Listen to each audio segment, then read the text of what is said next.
கண்ணீர் ஏன்? சிலருக்கு அம்மா இல்லை அப்படிங்கிறதுல அழுக வரலாம்.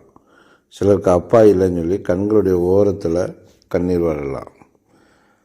அண்ணே தம்பி இப்படி இல்லை அப்படின்னு சொல்லிட்டு கொஞ்சம் கண்கள் குளமாகலாம்.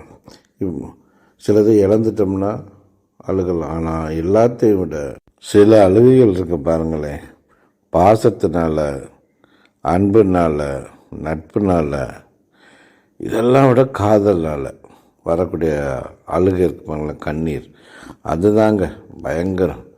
இதில் எல்லாத்தையும் விட ரொம்ப மோசமான ஒரு கண்ணீர் என்னென்னா இந்த காதலில் வர்ற கண்ணீர். பாசத்தில் வர்ற கண்ணீர் கூட உள்ளார சில சந்தோஷங்கள் இருக்கலாம், துக்கங்கள் இருக்கலாம். ஆனால் இந்த காதலில் வர கண்ணீர் இருக்கு பாருங்களேன், அது என்னன்னே சொல்ல முடியாது. அது சந்தோஷம்னு சொல்ல முடியாது, துக்கம்னு சொல்ல முடியாது, உடம்பே அதிருங்க. மூக்கு வழியை கூட கண்ணீர் வருங்க.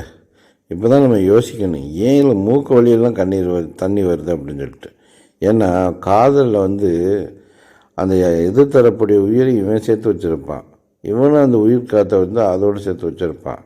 அப்போ என்ன ஆகும்னா அந்த உடம்பு குலுங்கிறது இல்லை, நம்மளுடைய சுவாச காற்றுல அந்த கண்ணீரானது கலந்து அது என்னவாகுதுன்னா அந்த சுவாசம் வெளியில் வரப்போ அந்த நீரையும் வெளியில் கொண்டு வருதுங்க. அதாங்க ரொம்ப வித்தியாசமானது. இந்த கண்ணீர் எப்படி வெளியில் வரலாம்? இந்த காதலில் 2 விஷயம் நடக்கும். உடம்பில் நிறைய ஆற்றல் இருக்கும்.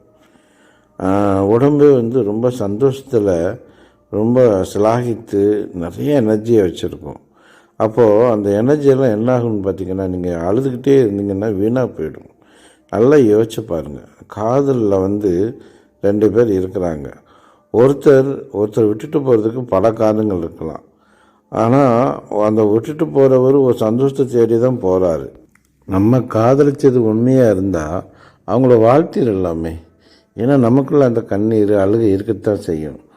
அந்த எனர்ஜி அதை நம்ம அப்படியே வச்சுட்டு அவங்கள வாழ்த்திட்டா அவங்களும் நல்லா இருப்பாங்க. உங்களால் அதை மறக்க முடியாட்டாலும் அந்த எனர்ஜியை வச்சு வேறு ஏதாவது நீங்கள் பண்ணலாம். ஏன்னா காதலுங்கிறது ஒரு மொட்டு மாதிரி.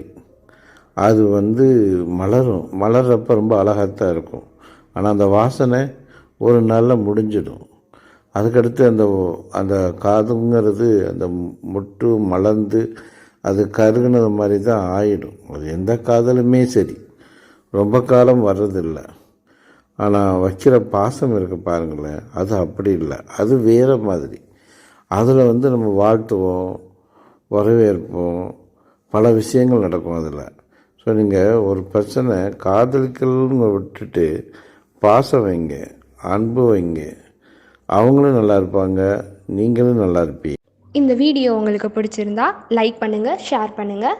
உங்களுக்கு ஏதாவது சந்தேகம் இருந்தால் கமெண்ட் செக்ஷனில் கமெண்ட் பண்ணுங்கள். இன்னும் இந்த சேனலை சப்ஸ்கிரைப் பண்ணாமல் இருந்தீங்கன்னா சப்ஸ்கிரைப் பண்ணிக்கோங்க.